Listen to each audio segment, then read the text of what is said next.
Hello everyone, this is Justin with Green Residential. This is the final series in setting up a kitchen sink. So in the previous videos, we've installed the basket strainers, we've installed a garbage disposal, we've installed outlets for the dishwasher and for the garbage disposal. We've installed the plumbing that goes from the sink basin to the plumbing stub out on the wall. And in this video, we will be installing the faucet. So let's get started.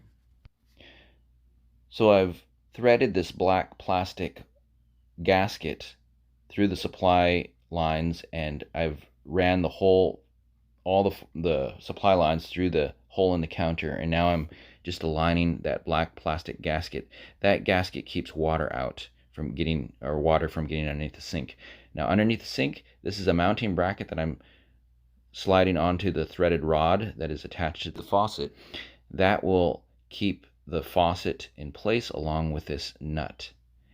This faucet, each faucet is different, so yours might be slightly different, but for this type of faucet, these are common ways that it's installed. So I threaded the nut on, and it came with a special tool that you can use to tighten the nut down, and you can slide a screwdriver through the bottom hole there and to really tighten it. I don't show it on this video, but that's what I did. Next, we'll be installing the pull-down hose. To do this, you simply push it through the faucet, and it'll come out through the bottom portion of the faucet underneath the sink. Next, we need to attach the sprayer head. This will simply screw onto the pull-down hose. And if you notice it's hanging, the reason why it's hanging is because it's missing the weight that goes onto the pull-down hose.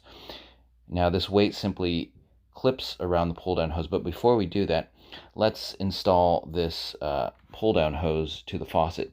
This pull-down hose has a cap on it. You remove the cap and simply push it together into that little connection point, and there's a white clip there that you push in, and that holds the whole thing together. So it has been installed. It should be watertight.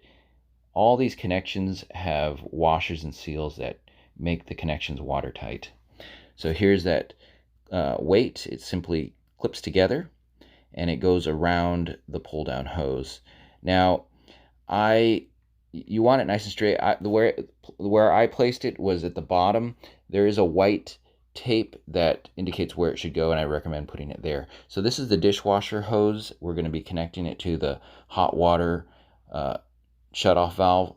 In this setup, the hot water shutoff valve has two outlets, one for the dishwasher and one for the kitchen faucet.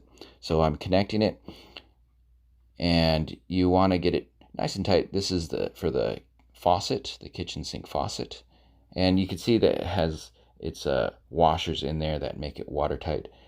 So I usually install these hand tight, and then I'll take a pair of pliers and just lightly turn it. You don't need to put it on really, really, really tight, because that washer inside makes a watertight connection.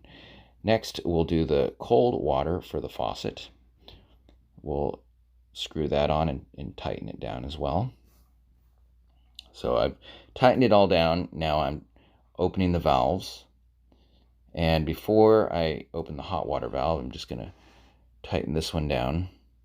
See, I just kind of lightly tighten it. Don't want to over tighten it. And now let's turn on the hot water valve. So now that we've turned everything on, we'll see if there's any leaks. Check the dishwasher connection. No leaking there. You can always feel it. See if you feel any moisture. There's no leaking here. And I've already checked the cold water. And when you turn it on, a lot of times there'll be air in the line. Let's get the hot water going. See, you can see the air coming out of the line.